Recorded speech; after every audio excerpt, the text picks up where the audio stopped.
Hey, everybody, welcome to What's Up Wednesday. Here we are. It is the week of Independence Day. In 1776, on July 4th, the United States declared independence from Great Britain, and that formed this great country. And we are going to celebrate that holiday this week. I think it's really important to think about the significance of this holiday and what it means to all of us. And even despite the fact that we're dealing with a lot of political turmoil and other issues in our country right now, we still have to remember that we live in probably the greatest country on the planet Earth.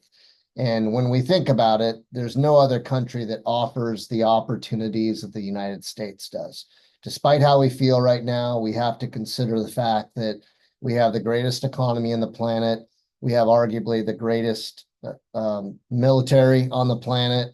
We have the best quality of life, probably in a lot of ways, and probably the greatest opportunity to be successful. So something to take into perspective. But as we broach upon Independence Day, the 4th of July, it's important to kind of think as safety professionals about the things that matter. Now, I know in the years when I was an assistant scoutmaster in Boy Scouts, I was kind of the buzzkill because I was a safety guy and I could always see things coming. I could see horseplay resulting in injuries. I could see screwing around resulting in accidents. So I was always the one who kind of squashed the fun, so to speak, with the boys. And I want to kind of do that a little bit as we embark upon the 4th of July. Now, I know in most of our communities, it seems fireworks aren't legal anymore, but in some areas they are.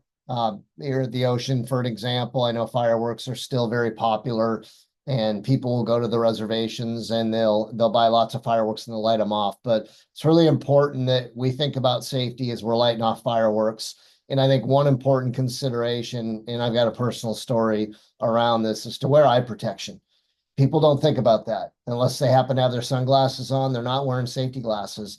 And I worked with a kid when I was in my early 20s, and he went to a party on the 4th of July, and somebody lit a bottle rocket in their hand, and the bottle rocket took off. It hit him in the eye, and it took his eye out, and he lost it. That's it. End of story. So it's really important to wear safety glasses. And again, it's a rarity to see that, but I think it's important that we remind people.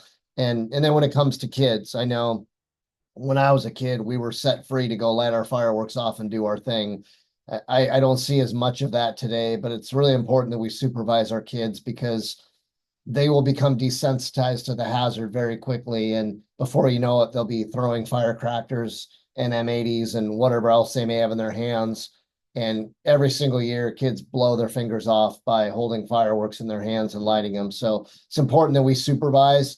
When we think about 4th of July, I think most of us, other than fireworks, the other big thing that stands out is the barbecues, the picnics.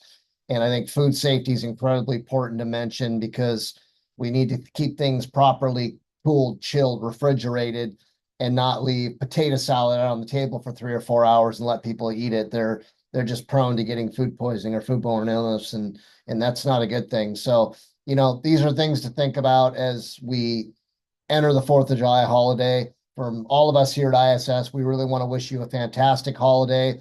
We're lucky this year that it's on a Thursday, so most of us are going to have a 4-day holiday. Woohoo! I know we want it. But ultimately, let's be safe. Let's remind people the importance of being safe, and we will see you all here next Wednesday. Happy 4th of July.